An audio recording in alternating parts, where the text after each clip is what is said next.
Anda menyatakan diri kemerdekaan diri Anda bahwa saya sudah lahir ke dunia, ngasih tahu bahwa saya sehat-sehat, saya baik-baik saja dengan cara menangis, itu komunikasi.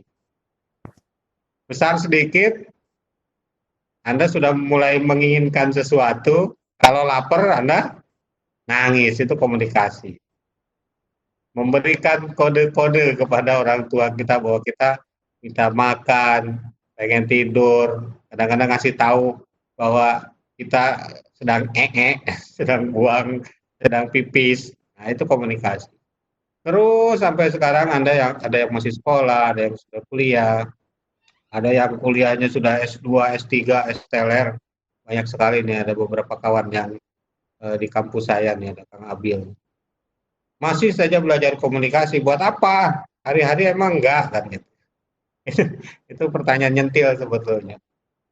Oh, rupanya kita punya pemahaman yang kadang-kadang keliru tentang komunikasi.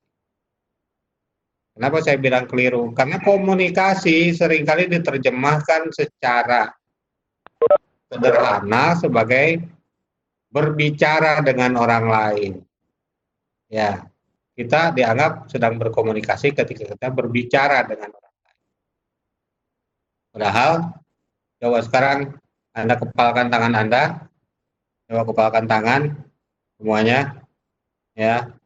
Kemudian acungkan ke depan kamera. Ini artinya apa ini? Ini artinya apa ini? Itu ngajak berantem. Nantang, Pak. Nantangin. Itu komunikasi bukan itu? Itu komunikasi. Pakai suara enggak? Pakai bicara enggak, Pak? Tidak, Pak.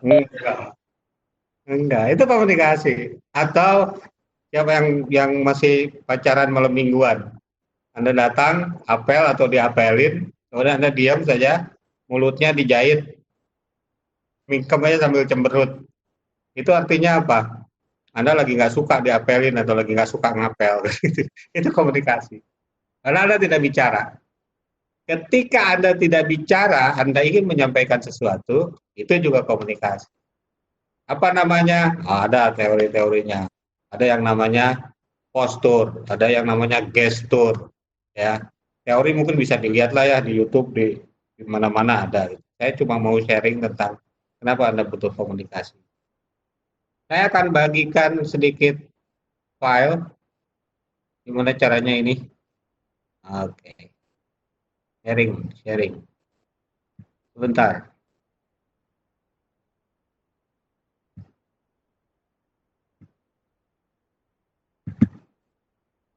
Kelihatan nggak? Saya dikasih disuruh menyampaikan materi tentang membangun komunikasi efektif di era transformasi digital. Tuh. Sudah kelihatan belum? Kelihatan. Kelihatan? Ya. Ini? Ya. Oke. Pertanyaan pertama sebetulnya, mengapa komunikasi itu penting? Anda tahu gambar siapa ini? Bung Karno. Ya. Apa yang hebat dari beliau? Orator ulung, Mbak. Oh. Jangan sampai ada yang bilang jago nembak loh ya. Bung Karno nggak pernah nembak orang. Nembak perempuan. Dengan cara apa? Dengan cara berkomunikasi kan? Nah, kenapa komunikasi itu penting? Karena dia bisa membawa kita ke tujuan apapun yang kita mau raih. Kalau kita berbicara tentang Bung Karno membawa dirinya ke tujuan yang dia mulai. Menjadi pemimpin besar revolusi, menjadi Presiden Republik Indonesia yang pertama. Dengan apa? Dengan komunikasi. Coba sekali-sekali anak muda, terutama Anda browsing. Anda dengarkan bagaimana beliau itu berpidato. Ya. Inggris kita linggis, Amerika kita setrika. Wah, keren. Gagah, berani. Sampai sekarang itu sangat legendaris pidato. Untuk Anda, kenapa ini penting? Wahai anak-anak yang baru mau lulus atau yang baru lulus dan mau bekerja, kenapa komunikasi penting? Pikirkan baik-baik. Anda melamar kerja dengan apa? Dengan membuat lamaran. Lamaran yang bagaimana yang kira-kira bisa atau layak dipanggil oleh orang HRD. Ngomong saya pernah 20 tahun jadi orang HRD. Dan dari sekian ribu kampung lamaran, paling cuma berapa persen yang kami seleksi. Kenapa? Karena rata-rata lamaran Anda tidak komunikatif. Anda cuma bilang saya sekolah di sini, kemudian saya belajar ini. Anda harus membuat lamaran yang komunikatif supaya Anda dipanggil. Kalau Anda sedang bekerja, Anda akan meningkatkan kualitas bekerja Anda dengan apa? Dengan komunikasi.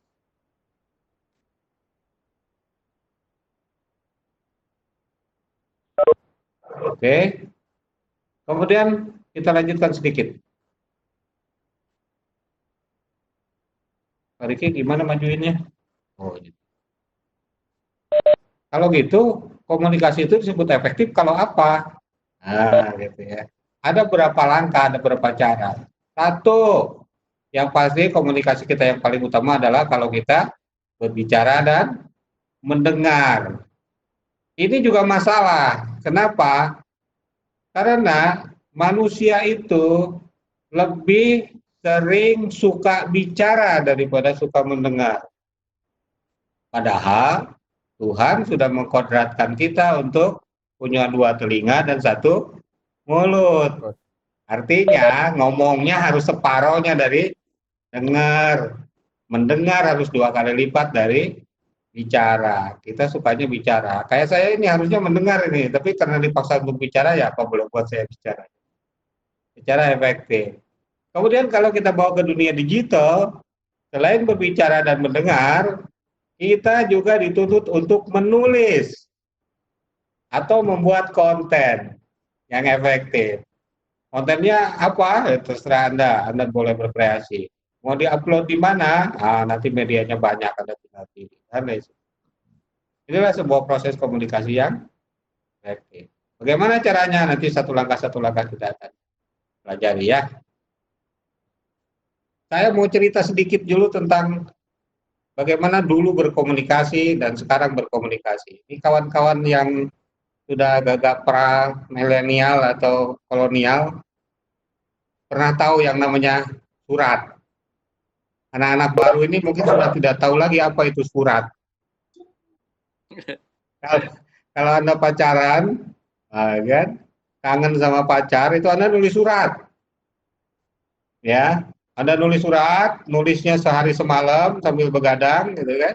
Kemudian besok paginya Anda kirim ke kantor pos.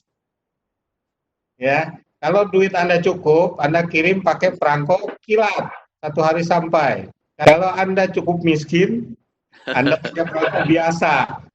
Ya, datangnya bisa 2 hari, 3 hari. Kalau ke Solo sana, mungkin datangnya 4 hari. Dan Anda akan menanggung beban kerinduan Anda selama 4 hari sampai 1 minggu untuk menerima kembali balasan surat itu. Kebahagiaannya adalah di menunggu, justru deg-degan kapan di surat datangnya, tiap tukang pos lewat dipanggil, Pak ada surat buat saya. Itu romantikanya seperti itu. Kalau sekarang Anda kangen sama pacar Anda kangen sama keluarga, sama orang tua, Anda tinggal ambil handphone kemudian teks. SMS masih ada kah? SMS, WA, apalah, Instagram, chatting, apalah. Banyak sekali ya.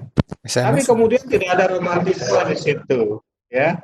Yang ada adalah semuanya serba instan. Anda nge-WA, setengah jam kemudian WA Anda tidak dibalas, Anda ngajak putus sama pacar Anda tuh. Kenapa? Berarti dia tidak peduli lagi dengan Anda, kan gitu ya.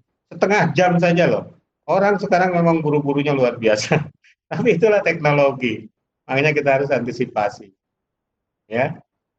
Yang kedua, dahulu kalau kita butuh informasi, kita harus nunggu pagi-pagi tukang koran datang. Yang langganan dia diantar ke rumah, yang tidak langganan Anda harus jalan ke depan ke pasar ke mana ya. Beli koran. Anda baca koran. Kertasnya itu tipis-tipis tuh. Prof Tantan masih suka nulis di koran tuh, saya baca tuh ya. Luar biasa itu. Aduh, masih nulis di koran, keren. Saya sudah ogah, sudah nggak mau nulis di koran.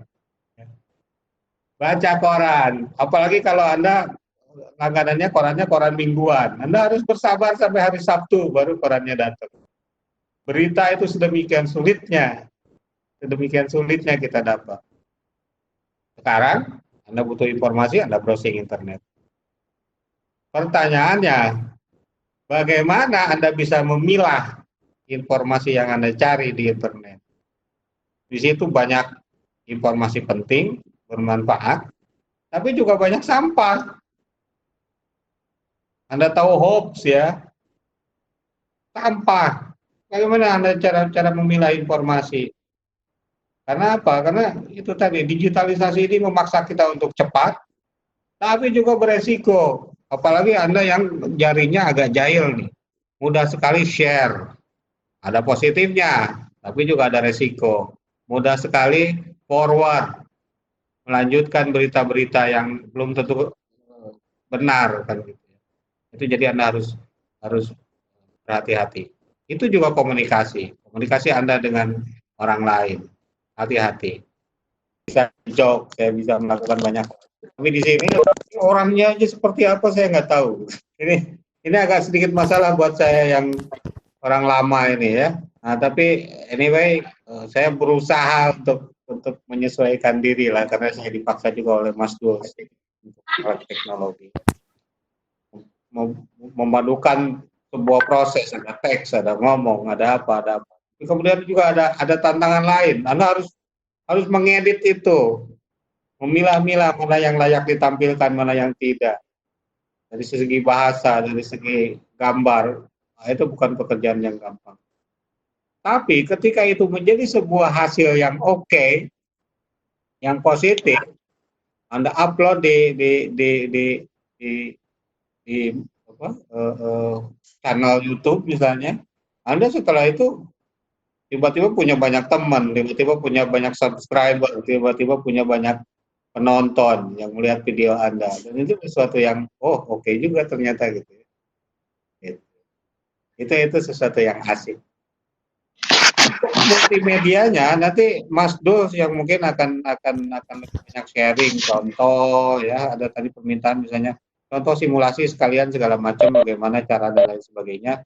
Saya sama pemulanya dengan teman yang si pemula di sini. Ada beberapa yang lebih jago mungkin bisa sharing nanti. Saya justru akan membawa Anda lebih ke teori dasar dulu berkomunikasi. Karena Anda tidak bisa melangkah di langkah yang ke-1000 kalau Anda tidak mulai langkah yang pertama. Jadi izinkan saya sharing sedikit mengenai teori dasar komunikasi.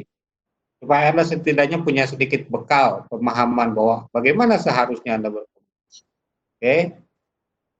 Dimulai dari filter. Komunikasi itu ada filternya, ada saringannya, ada hambatannya, tapi juga ada proteksinya. Filter komunikasi yang paling penting yang harus Anda pahami adalah asumsi. Apa itu asumsi? Dugaan, praduga. Anda menebak-nebak sesuatu, itu asumsi ya. Ketika ada teman garuk-garuk kepala, kita berasumsi. Banyak asumsi yang kita bisa berikan kepada orang-orang yang garuk-garuk kepala. Satu, misalnya apa? Oh, dia nggak punya sampo, jadi rambutnya ketombean. Asumsi. Apalagi, oh dia habis panas-panasan, jadi kepalanya berkeringat, makanya kepalanya digaruk. Asumsi apalagi, oh dia rupanya sering tidur sama binatang, jadi mungkin kepalanya mengandung kutu. Tapi sebetulnya jangan-jangan asumsi Anda salah semua. Orang garuk-garuk kepala itu rupanya sebetulnya bukan karena secara fisik dia punya masalah, gatal atau koreng atau apa. Dia sebenarnya sedang pusing terhadap sesuatu. Nah, jadi asumsi ini bisa beresiko salah. Anda salah menangkap maksud seseorang. Makanya ini penting Anda pahami nih. Hati-hati dengan asumsi. Supaya Anda tidak berasumsi, apa yang harus Anda lakukan? Good. Anda harus melakukan yang namanya konfirmasi. Lebih bagus kalau Anda tanya langsung kepada orangnya. Maksudmu apa? Tabayun. Tabayun kalau bahasa Islam. Ya, konfirmasi. Kenapa? Karena asumsi itu bisa benar, bisa salah. Kalau Anda pelihara terus asumsi dan asumsi itu salah, bahaya. Ya, itu bisa menjadi sebuah mindset atau lebih jauh lagi jadi mental block. Nah, ngomong tentang mindset dan mental block, Anda boleh browsing kan selewat nih akun YouTube saya tuh tentang leadership talk.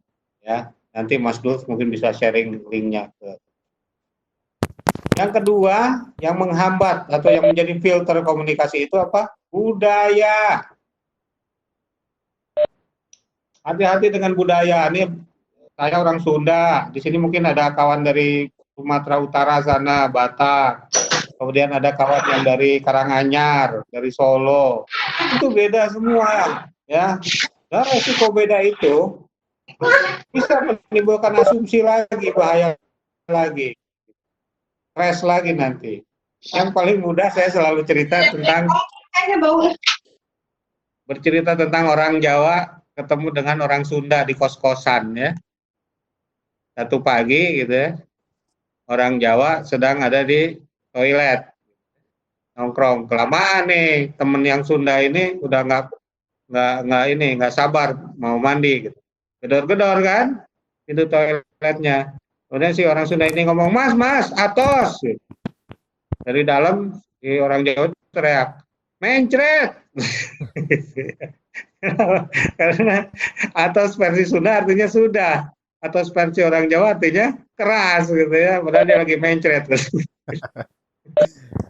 Ya, atau sebaliknya ya, tiba-tiba si orang Sunda diajak sarapan tuh sama orang Jawa, Kang, yuk kita sarapan bubur. Ya, orang Sunda bilang atos mas, orang Jawa marah-marah bersungut-sungut kan, bubur kok atos, bubur kan encer.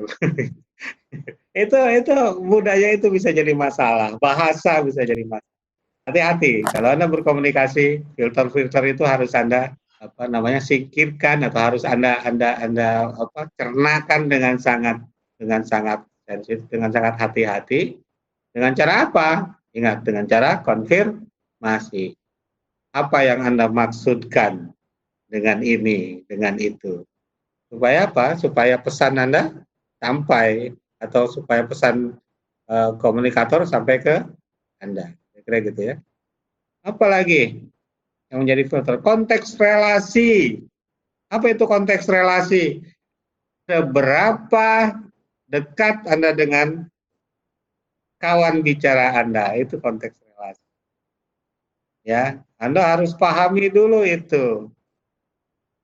Kalau Anda mau berkomunikasi. Kenapa? Karena berbicara dengan kawan dekat, dengan kawan yang tidak terlalu dekat, Anda harus bedakan bahasanya.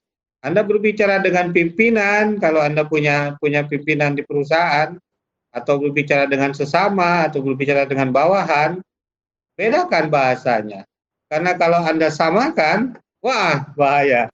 Ya, Anda bisa kena SP itu. Ya, misalnya tiba-tiba Anda ngomong sama bos Anda, bro, makan siang di mana kita? Kata bos Anda, lu apa sih, siapa sih, kan gitu. Hati-hati bisa masalah. Relasi itu menentukan bagaimana Anda harus berbicara. Ya, ketemu pacar, tiba-tiba Anda bilang ayang, gitu kan, halo sayang, gitu ya. Tiba-tiba ketemu orang asing, Anda bilang halo sayang, wah Anda ditampar. Hati-hati, ya. So, konteks relasi harus Anda pahami betul di dalam proses. Apalagi, tabungan emosi. Nah, ini apa ini tabungan emosi ini? Itu sebuah konsep ketika Anda berhubungan dengan orang lain, seberapa dekat Anda dengan orang itu secara emosi.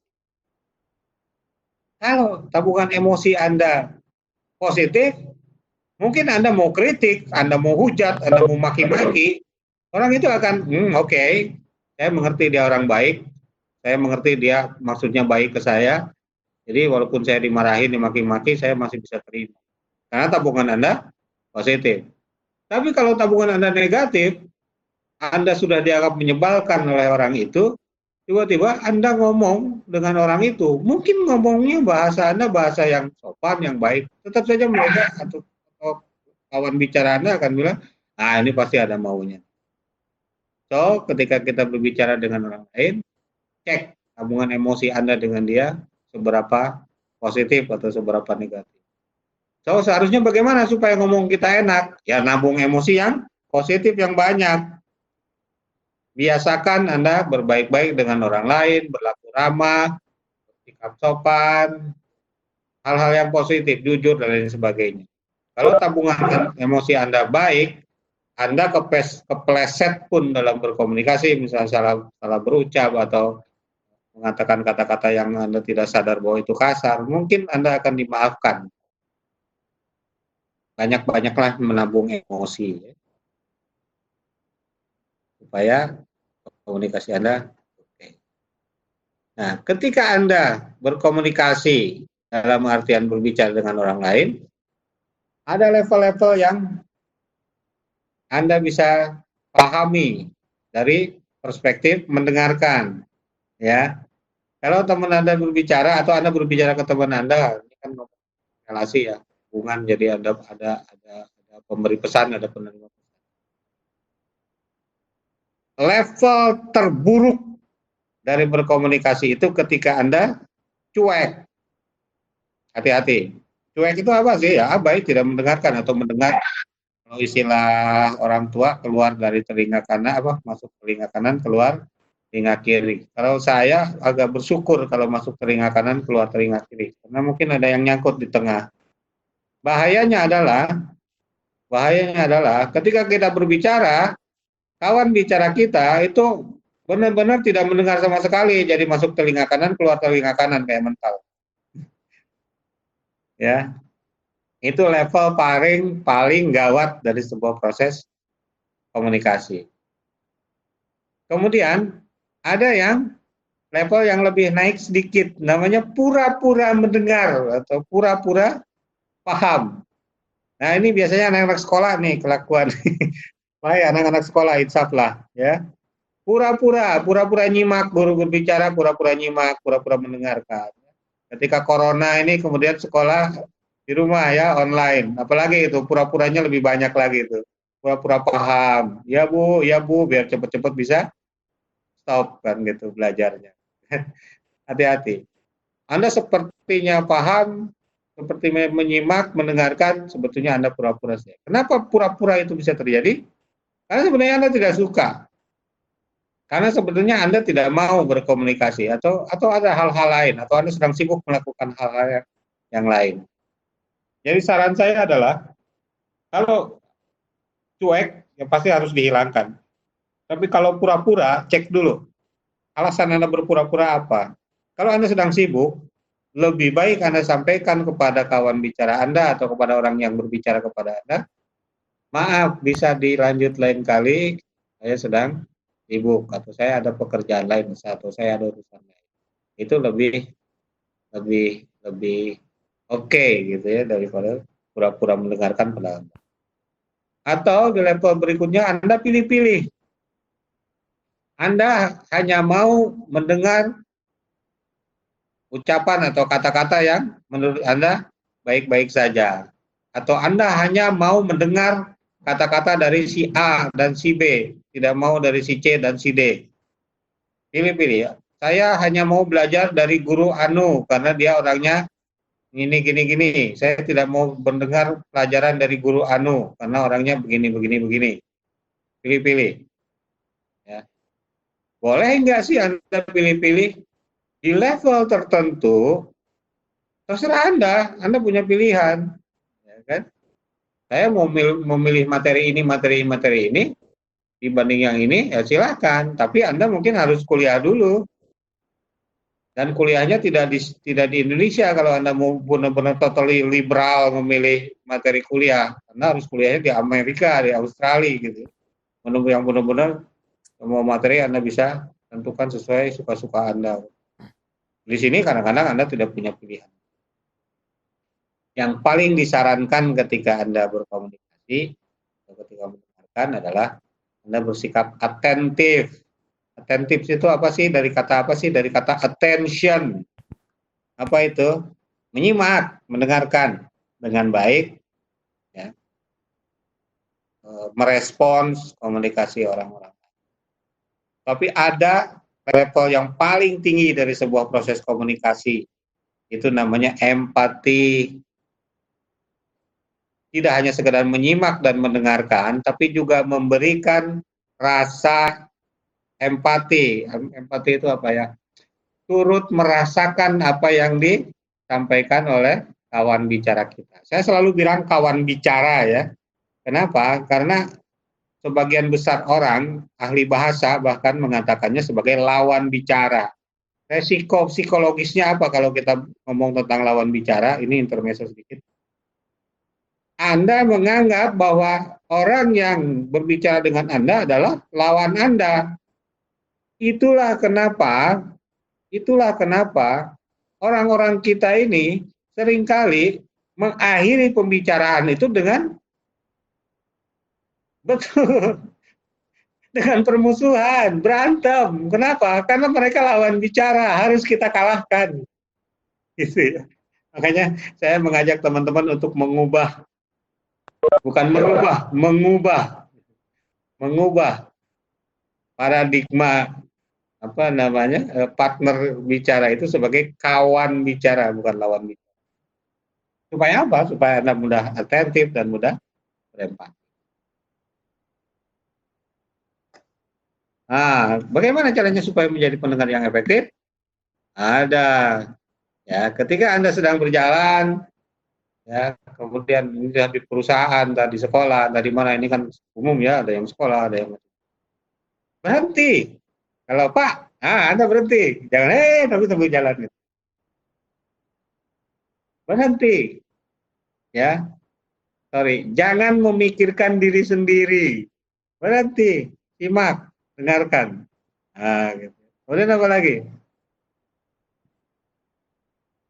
Dengarkan orang yang berbicara. Ya, biasakan empati itu dimulai dari kalau disapa orang itu berarti rem. Kemudian dengarkan dan jangan lupa tatap orang yang berbicara. Tatap orang yang berbicara. Ya, ada apa? Oh ya, bagaimana? Gitu. Jangan terus mata Anda kemana-mana. Tidak berani menatap orang yang berbicara itu atau tidak mau menatap orang yang berbicara itu mengandung berbagai makna. Makna pertama, Anda tidak suka sama orang itu. Makna kedua, Anda tidak atentif, tidak mendengarkan atau pura-pura mendengarkan atau cuek. Makna yang ketiga, Anda tidak cukup percaya diri untuk berbicara dengan orang yang Anda ajak atau diajak berbicara dengan Anda. Jadi, tataplah. Karena itu menunjukkan bahwa Anda perhatian dan juga Anda percaya diri. Oke. Tinggal 1-2 slide lagi, setelah ini kita bisa diskusi. So, mendengar yang efektif itu, 1, berhenti, lihat, dan dengar. Ya. Kemudian apa? Nah, ini. Dengarkan dengan bahasa tubuh. Apa itu? Kalau Anda sedang mendengarkan pembicaraan orang, misalnya saya sedang begini, ya, ini contoh ya, sedang santai gitu, tiba-tiba di sebelah kanan saya ada kawan bicara saya yang menyampaikan sesuatu. Dengarkan dengan bahasa tubuh itu artinya saya menggerakkan tubuh saya untuk memberikan perhatian. Itu yang namanya gestur itu ditunjukkan. Oh ya, bagaimana? Apa yang mau disampaikan? Oh, oke. Ya, oke. Jadi gimana? Oke, nah ini bahasa tubuh ini. Condongkan tubuh Anda ke orang yang berbicara, kemudian berikan raut muka yang menyenangkan dan sebagainya. Itulah bahasa tubuh. biasakan jangan memotong pembicaraan ketika kita sedang berbicara dengan orang lain. Biarkan mereka menyelesaikan dulu bicaranya. Kecuali tentu saja ada hal-hal yang Anda tidak paham dan Anda takut terlewat. Ya, jangan terlalu sering lah setidaknya. Anda konfirmasi boleh. Kemudian apa? Ekspresikan emosi yang baik tentu saja ya. Karena kalau Anda berbicara dengan orang dan orangnya cemberut, Anda tidak nyaman. Dan begitupun orang lain terhadap Anda. Nah, gunakan respon generator. Apa ini respon generator ini? Tadi, oh ya? Oh, masa? Oh gitu? Nah, itu respon generator. Baru tahu saya. Keren ya. Cakep. Nah, gitu ya. Itu respon generator. Tapi harus tepat cara menggunakannya. Karena kalau Anda tidak menggunakan secara tepat, itu jadi terkesan lebay. Kalau anak-anak sekarang bilang lebay. Lebay. Gitu ya. Oh ya? Ya ngomongnya cuma tadi pagi saya sarapan nasi uduk. Wow, amazing. Itu kan lebay. Ya. Gunakan secara tepat. Karena kalau tidak dipakai, komunikasi Anda kurang menggigit gitu ya, dalam bahasa lain garing gitu. Tapi kalau Anda menggunakan secara berlebihan juga akan terasa lebay. Nah, ini yang positif, contoh respon generator seperti ini. Ini modul bisa di-share ya nanti ya, Bang Dul, Mas Dul. Saya orangnya baik, jadi modul ini bisa di-share ke Siap. yang memerlukan.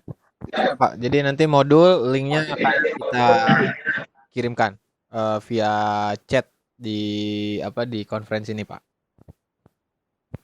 Oke, good. Ya, ini contoh-contoh respon generatornya. Kemudian ada satu hal lagi yang saya mau share, saya mau bagi dengan Anda. Apa itu? Membangun koneksi. Nah, ini agak materi agak berat ini ya buat teman-teman terutama yang masih sekolah nih, tapi tidak ada salahnya Anda pahami lebih awal. Membangun koneksi yang mendalam ketika Anda berbicara. Dengan cara apa? Ada dua hal. Matching, mirroring. Nah, apa itu matching mirroring? Bagaimana Anda mencocokkan bahasa tubuh Anda dengan kawan bicara Anda. Ini contoh nih si Pak Obama ini. Saya ulang ya. Yes. Saya ulang. Pak Obama ini sedang berbicara dengan siapa sih itu? Itu kalau nggak salah ya. Dia Perdana Menteri Kanada, Pak. Kalau tidak salah ya. Ya, lihat sikap tubuhnya. Kanada, Pak. Nah, lihat sikap tubuhnya. Lihat tangannya. Ya. Lihat tangannya. Ini adalah sebuah proses yang namanya matching dan mirroring. Lihat condong tubuhnya. Dengan cara ini, maka pembicaraan itu menjadi lebih mudah, lebih cepat, lebih efektif, lebih sampai kepada tujuannya. Kenapa? Karena dari gesturnya, dari cara mereka bergerak itu sudah sama tuh. Kayak gitu ya. Anda mau tes nggak? Coba siapa yang punya yang bisa akses ke BBC. Di BBC Knowledge itu ada materi tentang matching mirroring gitu. Jadi orang diwawancara gitu ya, diwawancara di sebuah proses perekrutan karyawan gitu. Si pewawancaranya ini sengaja ngetes gitu. Jadi dia melakukan matching mirroring. Misalnya ketika dia bertanya, dia kemudian mengetuk-ngetukkan pensilnya di meja gitu. Itu tanpa sadar si yang diwawancara ini ikut-ikutan melakukan hal yang sama. Nah, itu berarti proses matching mirroringnya sudah bekerja. gitu ya. Dari mana itu didapatnya? Dari pola bahasa, tubuh, dari cara berkata-kata, kosakata gitu ya. Kemudian dari kecepatan, tempo, nada dan lain sebagainya. Saya kemarin bikin YouTube konten sebelum direkam, saya mendengarkan Bapak Ari Ginanjar. Ya, saya partner beliau, anggota beliau di ISQ. Saya mendengarkan Kang Ari Ginanjar berbicara di sebuah forum gitu ya. Sama mereka punya forum online juga dan saya member di situ. Dan ketika saya hentikan tontonan itu dan kemudian saya mulai rekaman, tiba-tiba ada teman saya yang bilang, kok ngomongnya jadi kayak Ari Ginanjar. Itu berarti saya ke bawah matching mirroring. Ada teman yang bilang, kok kayak Maria Teguh. Salah sebetulnya, saya sudah lama tidak mendengar beliau karena beliau entah. Saya setelah mendengarkan Ari Ginanjar, kemudian cara ngomong saya ternyata terbawa seperti beliau. Nah itu betapa kuatnya orang itu gitu mempengaruhi saya. Kayak gitu ya. Kadang-kadang Anda tidak sadar gaya Anda, cara Anda seperti bos Anda, gaya Anda, cara Anda seperti guru Anda, misalnya. Seperti kawan karib Anda. Karena itu sebuah proses matching mirroring. Sadar atau tidak sadar ini dilakukan oleh orang. Oke. Terakhir. 2 slide terakhir sebelum closing. Supaya, nah ini balik lagi ke konten nih. Ketika Anda membuat konten, supaya konten Anda jelas, setidaknya lakukan hal baik. Ya. Hal baik itu apa? B-nya itu bahasanya harus mudah dipahami. Jangan yang kayak tadi ya, yang bahasa dari planet lain itu loh. Jangan diikuti itu. Oke. Kemudian A-nya apa? Atur dalam urutan yang logis.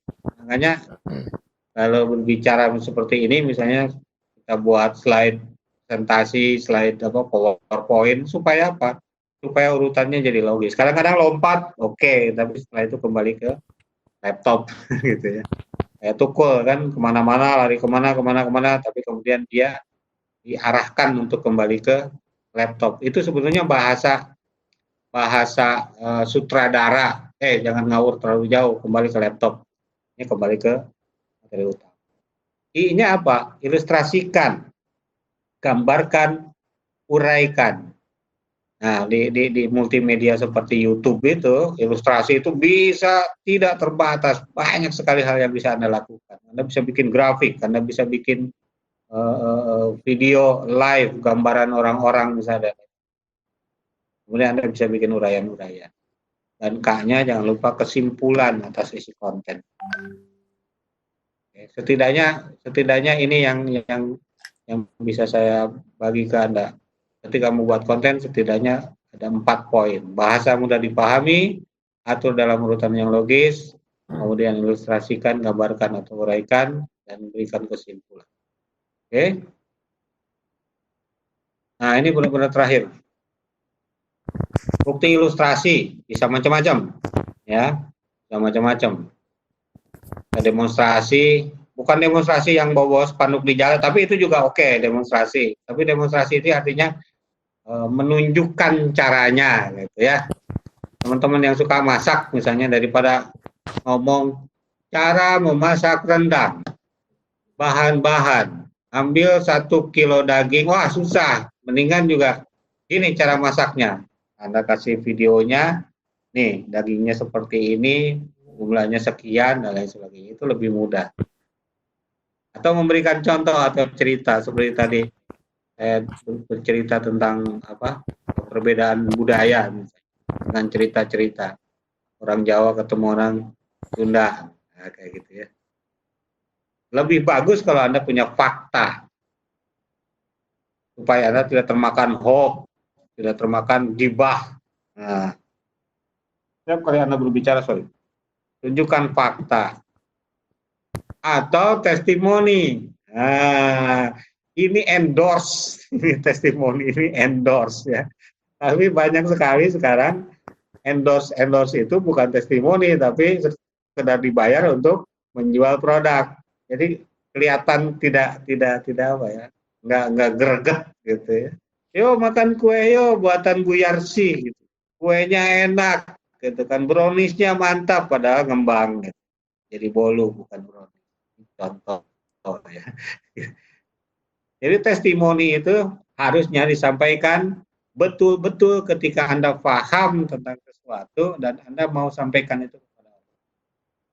Tentu saja kalau Anda bekerja atau Anda sedang kuliah, statistik juga penting sebagai bentuk itu. Kemudian Anda bisa bikin analogi atau ibarat-ibarat untuk menjelaskan hal-hal yang sulit. Ya, untuk menjelaskan hal yang sulit biasanya Anda perlu analogi. Dan yang paling penting juga adalah alat peraga kalau Anda berbicara tentang hal-hal yang teknis. Oke.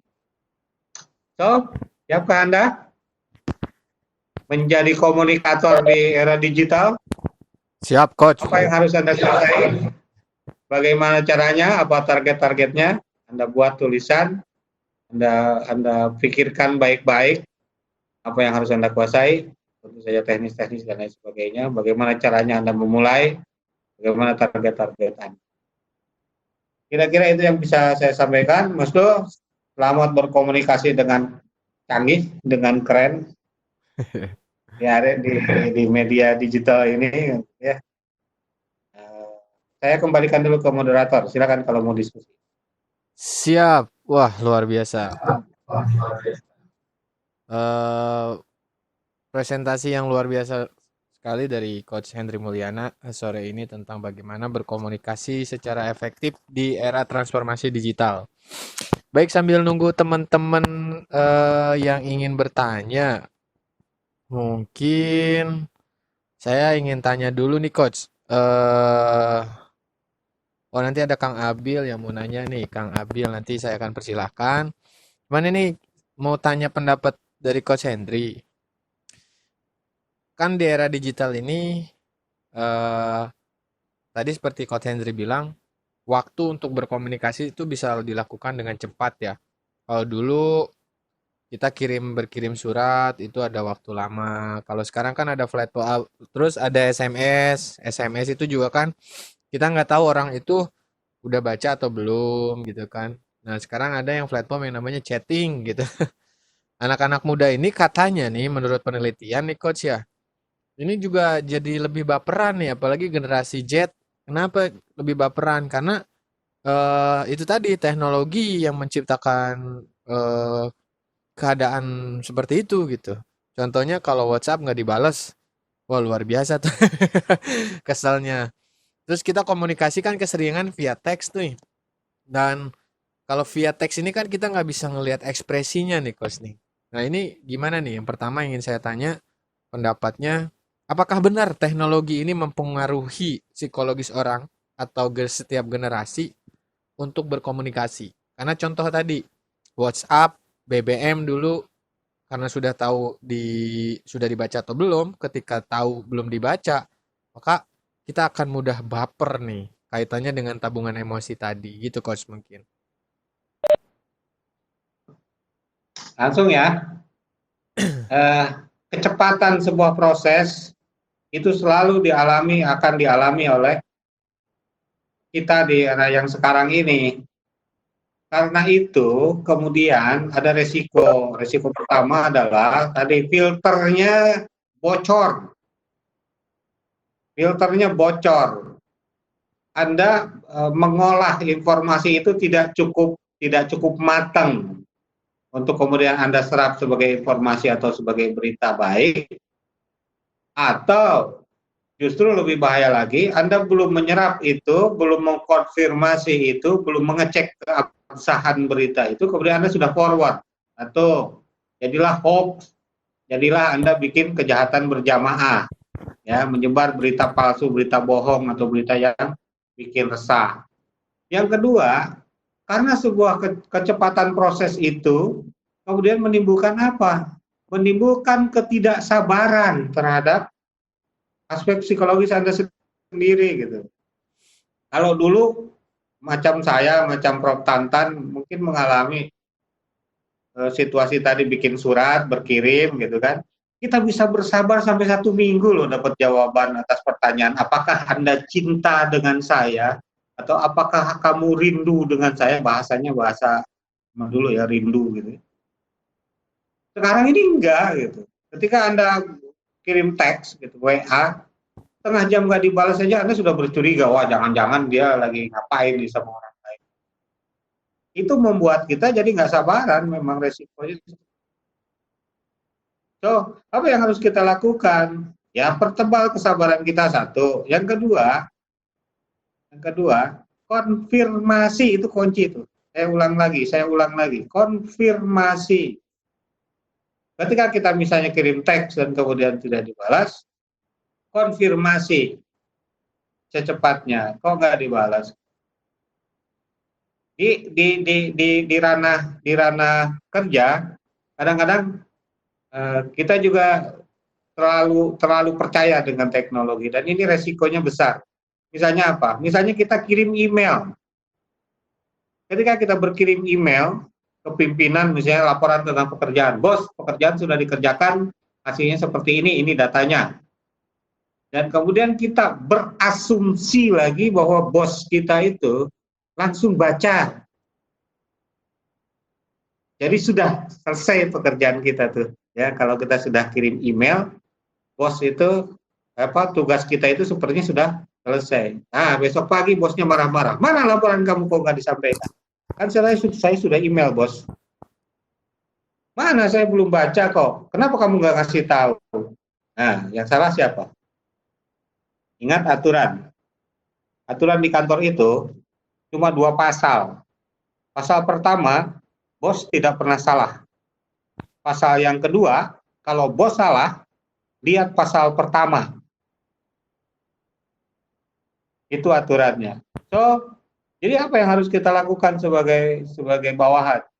Konfirmasi. Anda sudah kirim email, Anda WA bos Anda.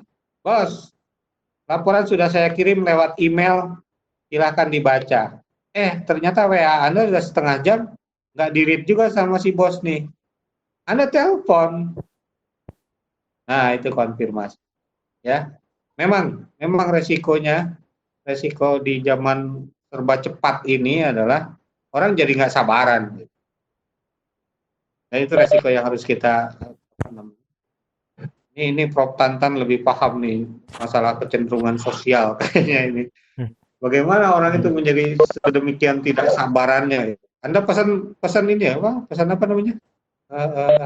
Gojek, nah, ya, Gojek atau GoFood.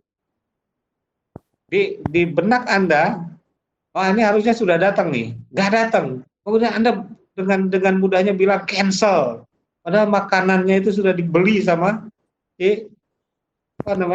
orang Gojek itu. Kan kita menzolimi orang lain gitu.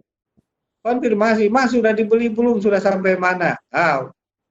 Mas Dul mengalami situasi itu waktu dulu kita order nasi kebuli. Gitu. Konfirmasi. Lakukan itu. Pertanyaan yang kedua mengenai apa tadi? Sorry. Saya nggak catat. Pertanyaannya ya, teknologinya memang teknologi yang serba cepat hari ini, khususnya untuk teknologi komunikasi, jadi merubah psikologis komunikasi kita nih dalam berinteraksi. Jadi cenderung kita lebih baper. Jadi kuncinya tadi konfirmasi ya, Coach ya? Ya, sudah terjawab kayaknya ya. Sudah. Baper itu muncul dari apa? Dari praduga, dari asumsi lagi tadi kan kita ngomong. Ya mah orangnya begitu. Nah, itulah. Baper itu munculnya dari situ tuh, ya. Belum tentu. Jadi supaya tidak baper, salah satu hal yang harus dilakukan adalah tanya. Konfirmasi itu kuncinya hari ini. Saya kira begitu. Siap, Coach. Ini ada Kang Trisno sama Kang Abil nih yang ingin bertanya. Mungkin Kang Trisno dulu ya. Kang Trisno mangga dibuka mic-nya, mute-nya di ini. Silakan biar lebih enak komunikasi. Nanya langsung nih ke Coach Hendry. Mangga Kang Trisno. Silakan.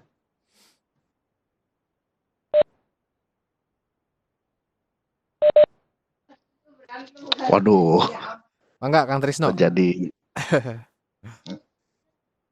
Ayah. Ada, Kang Pak. Trisno. Ada.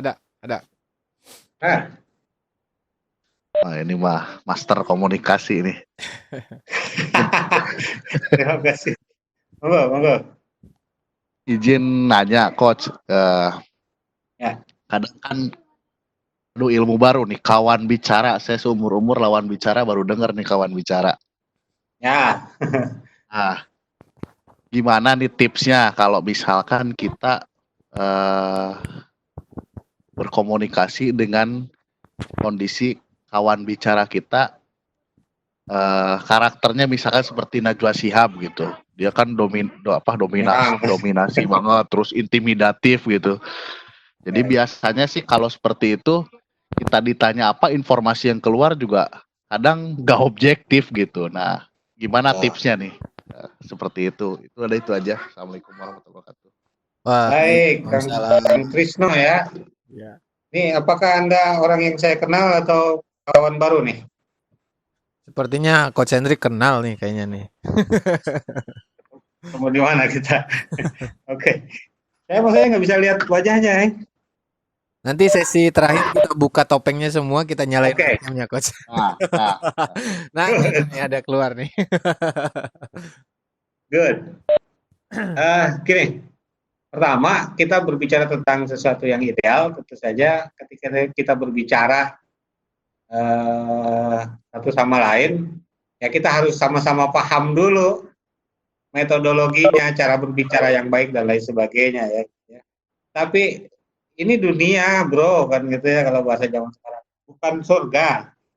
Jadi justru kita seringkali bertemu dengan orang yang secara naluriah atau secara alamiah justru tidak sesuai dengan harapan kita gitu. Kayak tadi Kang Trisno bilang, ini saya seringkali bertemu dengan orang yang mitraliur, kalau istilah orang zaman dulu itu apa sih?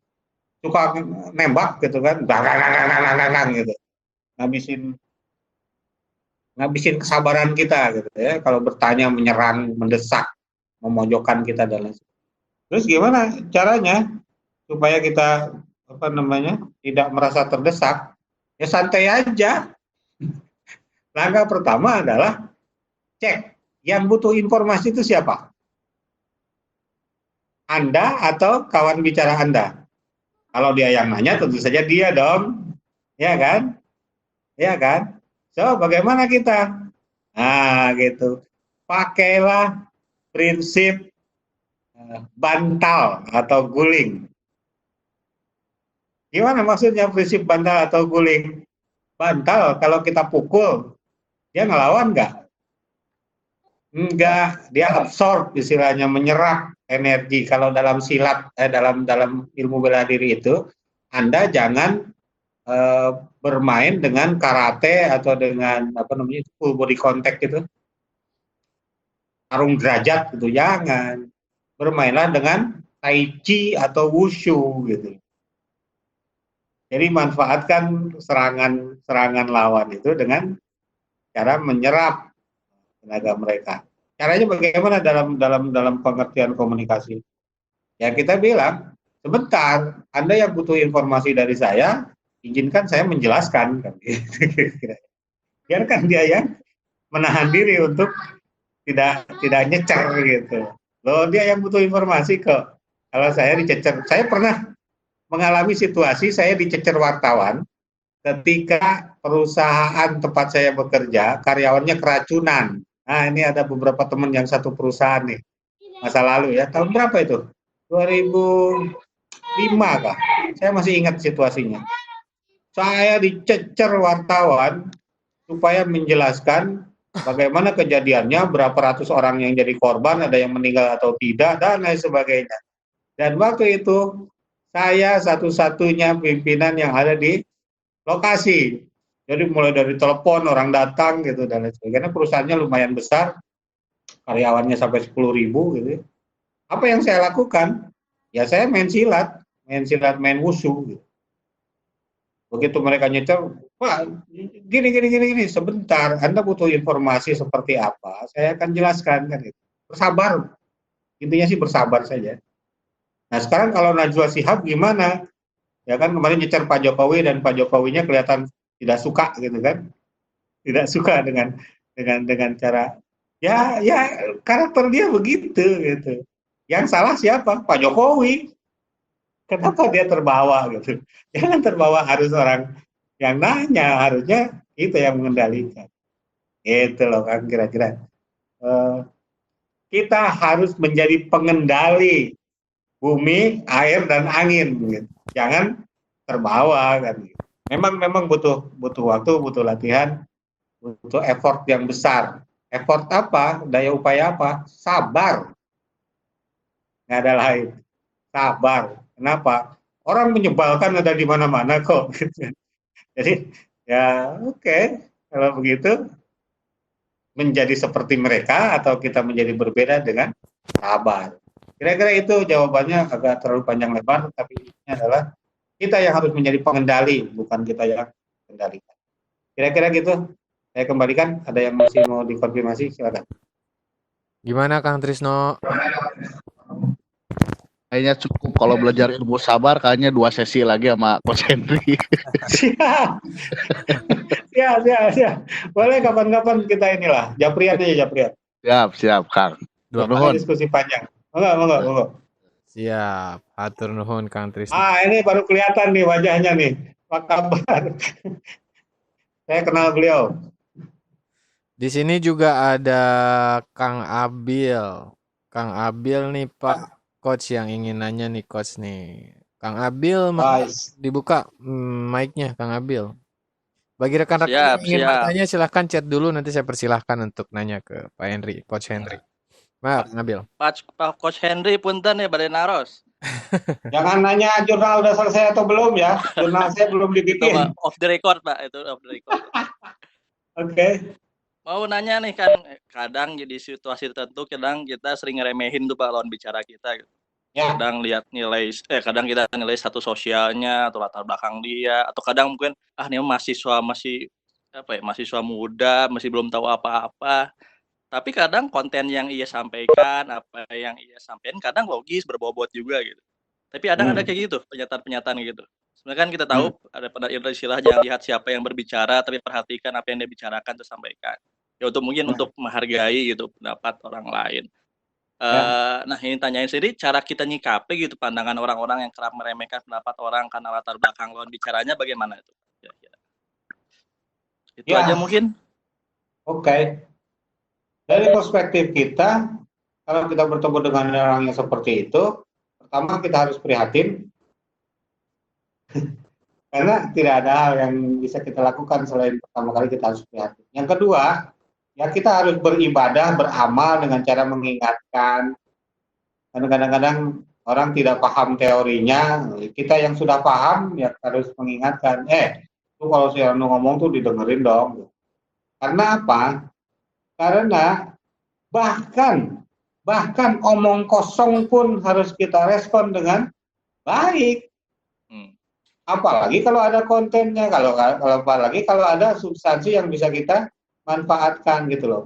Ya kita sama-sama dosen Kang Abil, kadang-kadang memang banyak pertanyaan dari mahasiswa misalnya nggak penting-penting amat, ngapain sih ditanyain gitu loh. Ya kan? Tapi ya sebagai komunikator yang baik ya kita harus simak. Siapkan atau sisihkan waktu dan tenaga kita, effort kita, daya upaya kita untuk memberikan pelajaran kepada orang-orang dengan cara apa? Ya menjadi orang yang menjadi komunikator yang baik itu memberikan pelajaran, nyimak, jangan terus dari level mendengarnya Anda turunkan jadi level paling parah namanya cuek, ya kan? Atau level yang kedua pura-pura. Nah itu jangan sampai. Kalau kawan kita mempunyai karakter atau perilaku yang sering mengabaikan orang lain, ya cek dulu tabungan emosi kita dengan dia. Kalau baik, Anda langsung tegur, jangan gitu loh. Dan dia akan menurut. Tapi kalau tabungan emosi kita kurang, kita tetap sebaiknya mengingatkan dia dengan cara yang agak lebih hati-hati kalau tabungan. Kira-kira gitu, Kang Abil. Ada lagi? Siap. Jelas Pak, nuhun. Sami-sami. Dikonfirmasi. Jangan lupa dikonfirmasi. Ya, Pak nuhun Kang Abil. Jadi kuncinya tadi saya rangkum nih Pak ya, konfirmasi.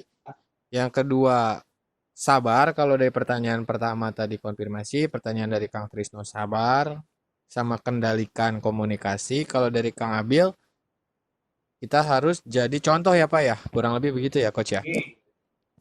Nah ini Jadi contoh pendengar gitu kan. siap Coach. Ya teman-teman yang lain barangkali ada yang mau bertanya, silahkan chat atau boleh langsung buka mic-nya mungkin sampaikan Pak, saya ingin bertanya. Silahkan nanti kita akan persilahkan. Waktu kita masih sampai 17.15 kok, Coach. Mungkin sambil nunggu. Ya, anak-anak muda. Saya mau dengar suara anak-anak muda nih, mana nih? Anak-anak muda nih banyak di sini nih, ada teman-teman yang masih sekolah, yang masih kuliah. Ya atau Mas Dimas Wahas yang dari Solo nih. Mas Dimas yang dari jauh boleh. yang dari Solo, Bu Yarsi dari Karanganyar. Terus tadi juga Bu Yarsi. ada Kak Rona dari Pekanbaru, Pak. Kak Rona, apa kabar Kak Rona? Dari Riau. Pekanbaru gimana kabarnya? Masih di lock ya? Saya punya banyak teman di sana di Unri. Kak Rona. Oh ini, Dos. Siap. Ini ada permintaan nih, direct nih ke saya nih, WA nih. Ya. Bu Yarsi katanya minta sekalian dibuatkan simulasi teknologi komunikasi bagaimana. Waduh, ini kayaknya harus bikin sesi sendiri nih kayaknya ya.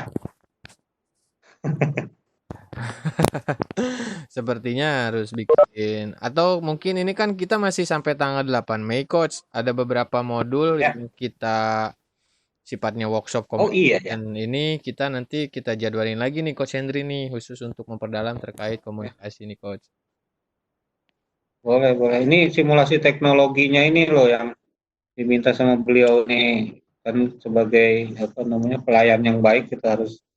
Oh, mungkin nanti ada di modul-modul yang lain. Coba nanti Bu Yasi disimak aja modul.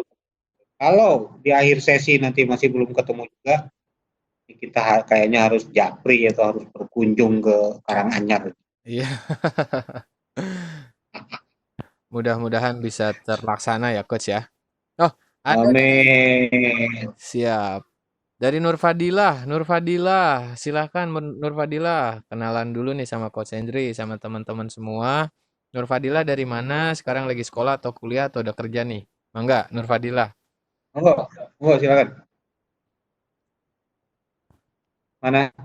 Nur Fadilah, silakan. So. Waalaikumsalam, silakan. Ya, saya masih sekolah, Kak. Ingin bertanya. Oh. Silakan. Oke. Saya manggil Kakak aja nggak apa-apa ya? Iya dong, saya masih muda kok. Seneng banget dipanggil kakak. Saya Kak. Salam kenal dong. Ya. Kak. Saya ingin bertanya Kak, kan zaman sekarang kan zaman milenial ya Kak. Jadi bagaimana cara kita menanggapi cara berbicara anak milenial yang kadang-kadang kurang bisa dipahami Kak? Umurmu berapa, Nak? Umur aku masih ini 17. 17. Bukan, kok saya agak paradoks mendengarnya nih. Anak umur 17 tahun kesulitan memahami bahasa milenial. Nah, ini kan paradoks. Kadang-kadang ada orang yang nggak jelas kalau ngomong. Jadi saya kadang-kadang susah memahami. Oke. Justru saya yang harus nanya sama Nur tadi ya. Sama Nur. Karena yang kelenger itu kami yang tua-tua ini, Nur. Tadi kan saya kasih contoh tuh. Saya langsung jawab ya. Saya kasih contoh tuh di slide tuh bahwa menulis saja sedemikian pelitnya gitu anak-anak milenial itu karena pengen cepet, ya kan? Bilang gue, bilang saya, SAYA itu kepanjangan dan kemudian diganti dengan gue. Tapi 3 kata GUE itu juga kemudian kepanjangan. kelamaan. Jadi anak-anak milenial seumuranmu itu, Nur, itu akan cukup menulis W di situ, ya kan? Dari saya, dari aku menjadi gue, kemudian menjadi W saja, tulisan W saja, huruf W gitu, ya kan? Terus bagaimana cara memahaminya? Ya kembali lagi, ini konteksnya tulisan atau pembicaraan. Kalau pembicaraan, Anda bisa bilang, jangan cepet-cepet dong ngomongnya gitu. Ini maksudnya apa sih? Saya nggak nangkep. Tadi istilah konfirmasi itu seperti itu. Kalau itu bahasa lisan, misalnya ngomongnya merepet, maksudnya apa sih? Saya kok nggak ngerti. Anda boleh konfirmasi itu, ya. Kalau bahasanya bahasa tulisan, ya Nur harus bersabar dibaca satu-satu gitu ya. Maksudnya apa? Kalau sudah ketangkep, oh ini maksudnya. Ya, oke. Tapi kalau enggak, ya ditanya sama yang ngasih informasi, sama yang nulis kalau dia tulisan. Gitu ya. Maksudmu apa sih ini kok begini gitu. Kedepannya jadilah orang baik, Nur. Kedepannya Nur kasih tahu temennya atau siapa, besok-besok kalau nulis yang lebih jelas dong supaya kita tidak salah paham. Nah, itulah nasihat, itulah pahala gitu ya. Selain konfirmasi juga diselipkan nasihat atau pengingat-ingat kepada orang-orang. Saya selalu melakukan itu kepada teman-teman saya. Kalau bicara tolong dong pertama nadanya harus agak keras. Kenapa? Saya selalu pura-pura kuping saya udah budek nih, udah mulai tua. Jadi dengarnya agak sulit. Nah, gitu. Tapi dengan cara yang enak ya Nur sampaikannya. Karena kalau caranya tidak enak, tidak komunikatif, tidak nyaman, orang nanti malah bisa jadi tersinggung kan gitu ya. Hati-hati betul. Cek lagi tabungan emosinya seberapa positif. Kalau itu sahabat, kalau dikritik kan enak-enak saja tuh. Tapi kalau itu orang yang bertemannya baru-baru gitu, itu Anda harus lebih hati-hati. Kembali, pastikan informasi itu sampai atau kita terima dengan benar. Kalau itu tidak terjadi, maka kita akan miskomunikasi. Kira-kira gitu, Nur. Ya, tanya ulang, konfirmasi. Ya, saya kira begitu. Terus, Siap, mudah-mudahan terjawab ya Nur ya. Ada satu lagi nih coach dari Jamil. Jamil ingin bertanya Jamil. Ini sama juga nih kayaknya generasi Z nih milenial nih. Jamil, mangga Jamil. Jamil, kelihatan topinya tuh. Salam kenal ya. Dari mana ini? Sok cerita dulu. Jamil, silakan Jamil.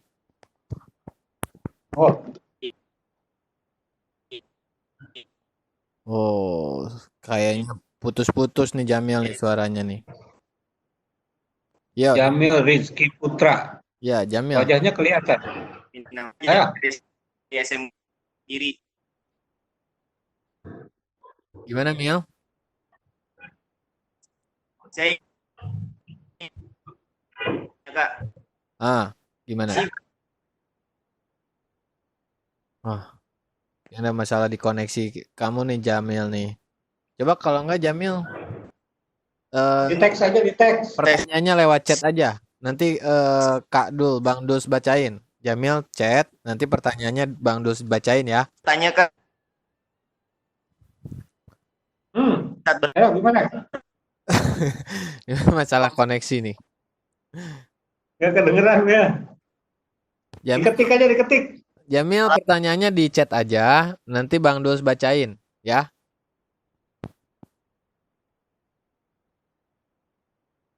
Nah, ini masalah teknologi nih kadang-kadang. Nah, gini juga nih coach nih, sambil nunggu Jamil ngetik pertanyaannya. Ini kan kita ada di era di mana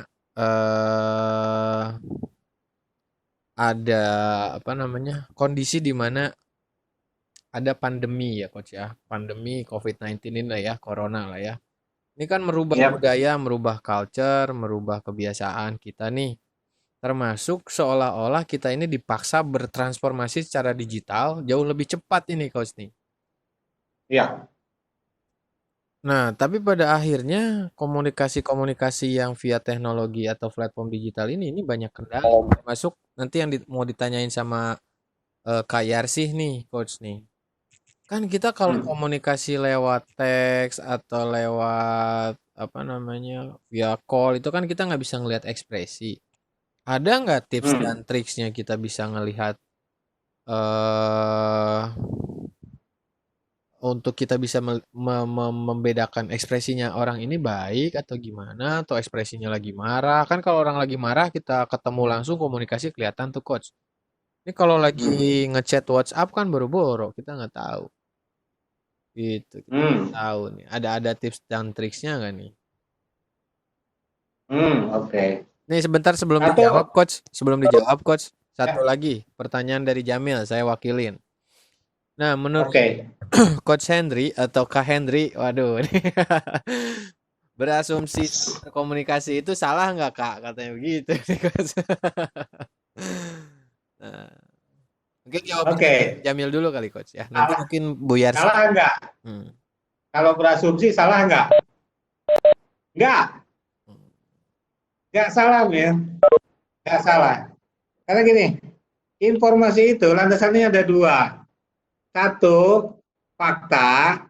Yang kedua, asumsi. Asumsi itu bisa positif kalau itu pendapat-pendapat pribadi yang positif atau ada ilmu pengetahuannya.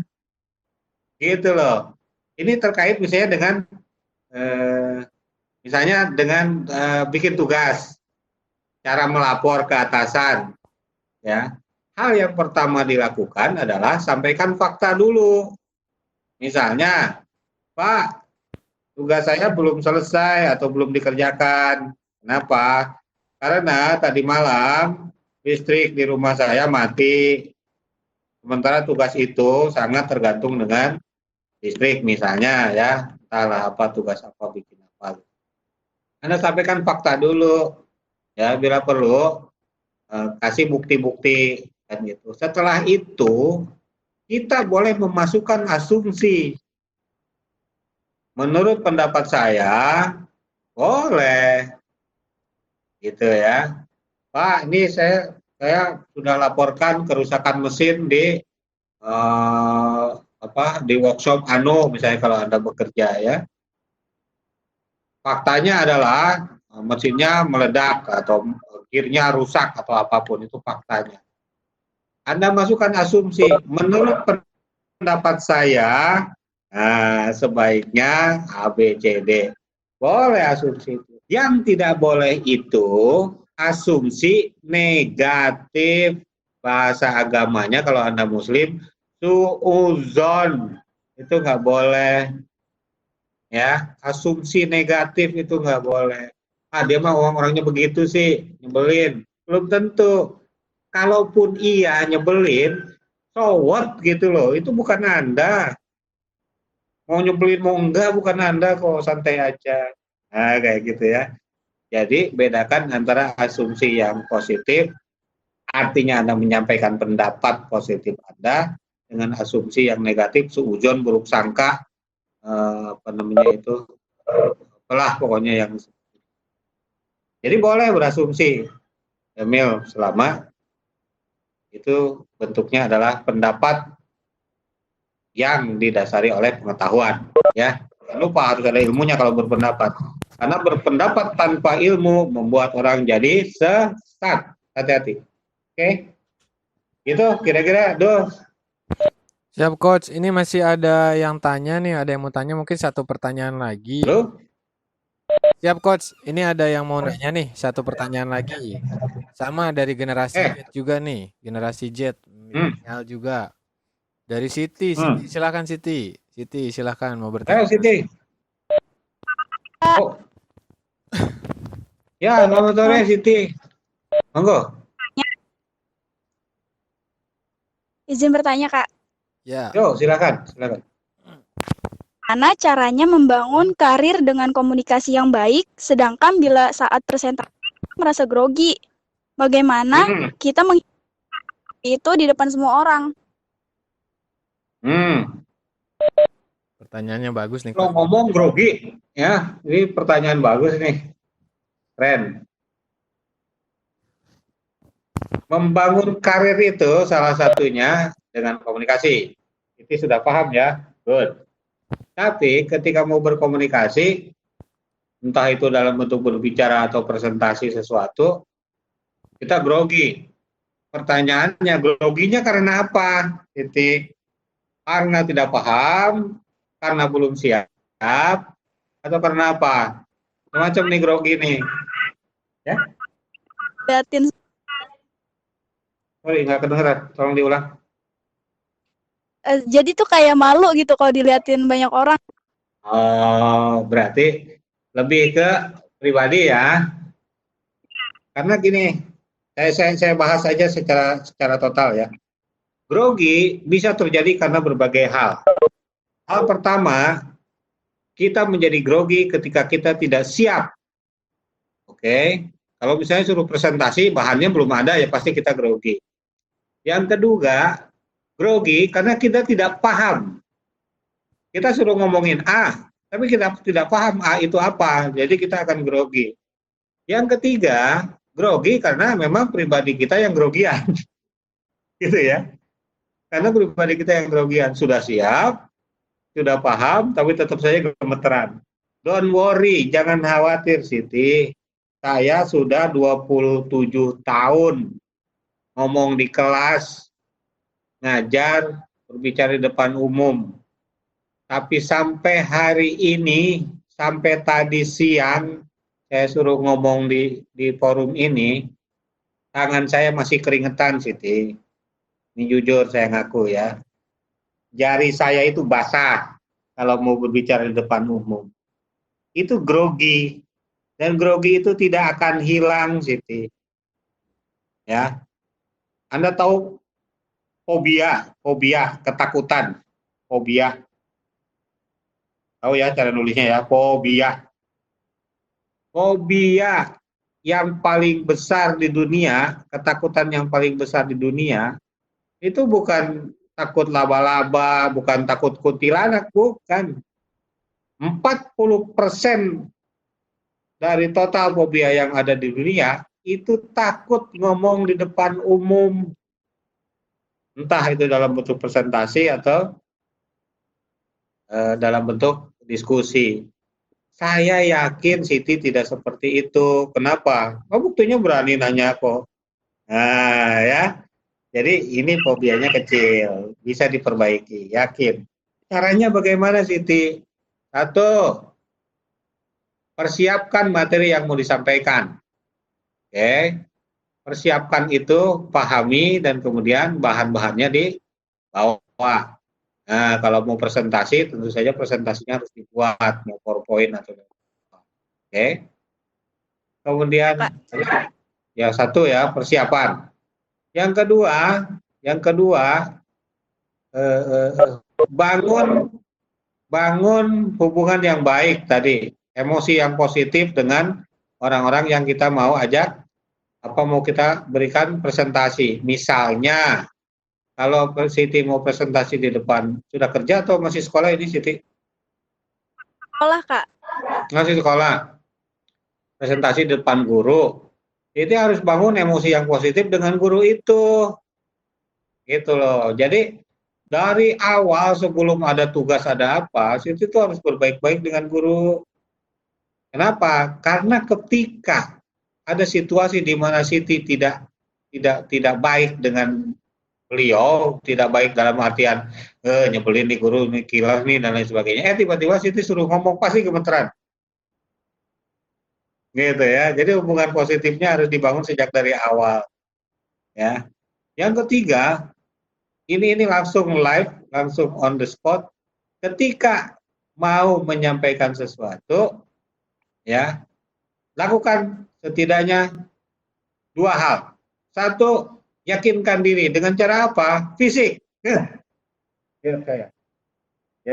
Kalau tadinya posisi kita begini, ketika kita mau presentasi begini. Nah, ini fisik nih. Fisiknya dimantapkan. Nah, tepuk dadanya. Saya bisa, tapi jangan di depan guru yang mau kita ajak ngomong. Di luar ruangan. Nah, fisiknya tegakkan. Yes.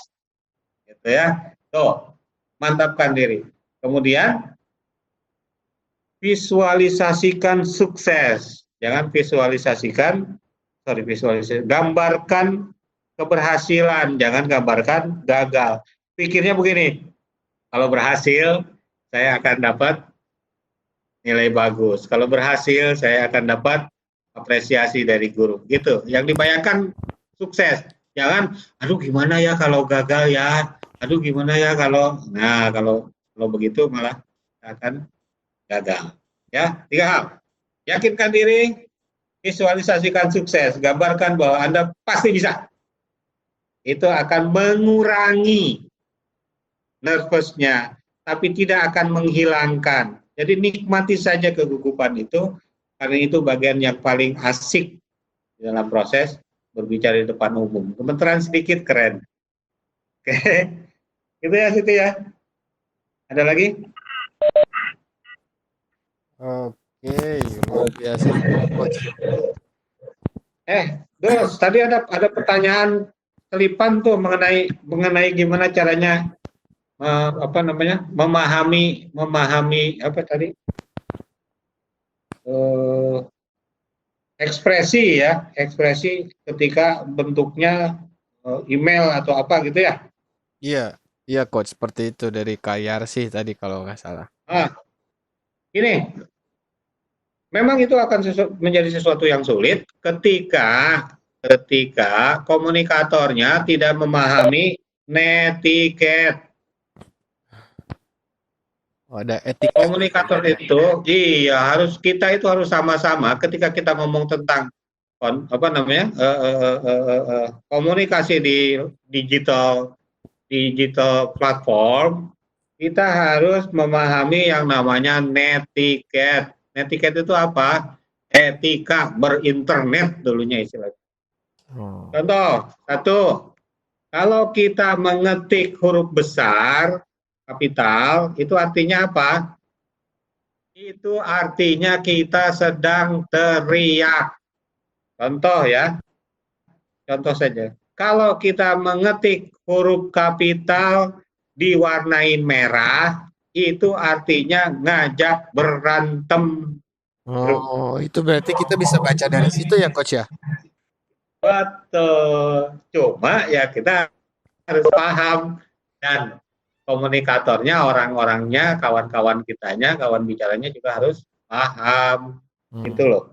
Ada namanya netiquette, tidak boleh begana, tidak boleh begini gitu ya. Dibaca saja netiquette-nya banyak. Karena warganya ini kaumnya netizen, etikanya netiquette gitu ya Coach ya. Betul, ada. Iya. Banyak hal. Ada contoh lagi nggak Coach? Misalnya kayak tulisan pakai tanda seru itu artinya apa tuh kalau itu? Nah, tulisan pakai tanda seru tergantung konteksnya, kontennya. Kalau itu kontennya sesuatu yang asik, tiba-tiba gitu ya, lihat ke atas, ternyata banyak burung berterbangan, kasih tanda seru, itu artinya Anda antusias, sedang senang. Ya, tapi kalau konteksnya, kamu kemana aja, hati-hati tanda serunya. Kalau 1, bisa berarti Anda teriak. Tapi kalau 3, bisa jadi Anda sedang marah. Oke. Hati-hati lah gitu ya. Itu makanya belajar netiquette. Netiquette ya, termasuk kalau kita chatting atau kirim email gitu Coach ya. Ada apa namanya? Etika kita berkomunikasi via media elektronik lah ya Coach ya. Betul, selalu bertanya bolehkah saya atau izinkan saya gitu ya. Itu bahasa-bahasa yang sangat jarang saya temukan. Tapi alhamdulillah kalau mahasiswa saya biasanya, Pak Henry izinkan, kalau Anda mau telepon saya tiba-tiba ingat, Anda mau telepon guru, misalnya ya, adik-adik nih mau telepon guru atau mau telepon bos, ya, ada baiknya di chat dulu, di WA dulu atau di apa dulu gitu loh. Pak, saya mau telepon, bolehkah atau bolehkah saya mau telepon sekarang atau jam sekian gitu. Nah, itu netiquette itu, ya. Kalau misalnya gurunya bilang, oke, silakan sekarang. Nah, good, Anda telepon. Jangan tiba-tiba Anda telepon, apalagi tiba-tiba begitu halo langsung nyerocos. Dar dulu, ini guru lagi sibuk atau bos lagi ada masalah kan. Yang kayak gitu tuh tolong diperhatikan. Oke. Sepertinya sudah jam 17.27 nih Coach. Kayaknya waktunya sudah cukup lama Ya, ya. Nggak kerasa 1,5 jam nih. Mungkin nanti oke. nextnya mungkin kan kita masih ada banyak sesi. Nanti Coach Henry juga kita bisa minta isi lagi. Kita webinar ini Indonesia Boleh. kita masih paralel rally panjang nih sampai tanggal 8 Mei Coach. Jadi sambil Boleh. ngabuburit lah nanti ya, sambil ngabuburit, sambil ngisi waktu di rumah, teman-teman bisa ngajak teman-temannya yang lain. Nanti donation webinar ini insya Allah berfaedah, bermanfaat, menambah ilmu, memperluas wawasan, dan menjalin silaturahmi walaupun nggak ketemu secara langsung. Jadi terima kasih teman-teman semua yang sudah hadir. Mungkin saya mohon izin menyampaikan beberapa hal. Yang pertama, kita Do sudah chat, ada form evaluasi demi kebaikan untuk perbaikan kami dalam menyelenggarakan webinar ini ke depannya. Mohon teman-teman untuk bisa mengisi form evaluasi terkait webinar ini. Untuk file materi, kami akan segera chat sesegera mungkin. Teman-teman bisa download materi-materi yang diberikan oleh para narasumber di G Drive kami. Nanti kami akan kirimkan juga via chat. Dan untuk teman-teman semua, saya mohon dengan sangat kesediaannya untuk menyalakan webcamnya supaya kita bisa screenshot fotonya bersama-sama. Oke, karena mungkin sesi hari ini kita akhiri sampai di sini. Terima kasih Coach Henry, terima kasih teman-teman semua, Akang, Bapak, Teteh, adik-adik semua atas kehadirannya. Sama-sama. Sampai bertemu lagi besok. Besok masih ada sesi bareng dengan Coach Julfikar Alimudin. Beliau seorang guru juga, seorang pengusaha juga, seorang penulis buku juga. Jadi masih banyak narasumber-narasumber hebat yang ada yang akan kita hadirkan. Termasuk Coach Henry, mungkin kita akan diskusi karena ini banyak permintaan yang lanjut nih Coach. Mungkin kita akan bikin sesi selanjutnya bareng Coach Henry. Kali lagi teman-teman yang belum menyalakan webcamnya, kita akan segera foto bersama. Yuk teman-teman yang belum menyalakan webcamnya. Oke, kita mohon kesediaannya. Ya, Pak. Siap. Oke, sudah standby semuanya. 1, 2, 3. Oke, jempolnya diangkat ke atas teman-teman, jempolnya. 1, 2, 3. Terima kasih teman-teman yang hadir hari ini. Terima kasih banyak. Sampai ketemu di sesi besok jam 20.00 bersama Coach Julfikar Alimudin. Mudah-mudahan apa yang disampaikan bisa kita serap ilmu yang bermanfaat banyak sekali dari Coach Henry. Saya Dos mewakili segenap panitia mengucapkan sampai jumpa lagi. Terima kasih Coach Henry, terima kasih teman-teman. Mohon maaf atas segala kekurangan. Wabillahi taufiq wal hidayah. Wassalamualaikum warahmatullahi wabarakatuh.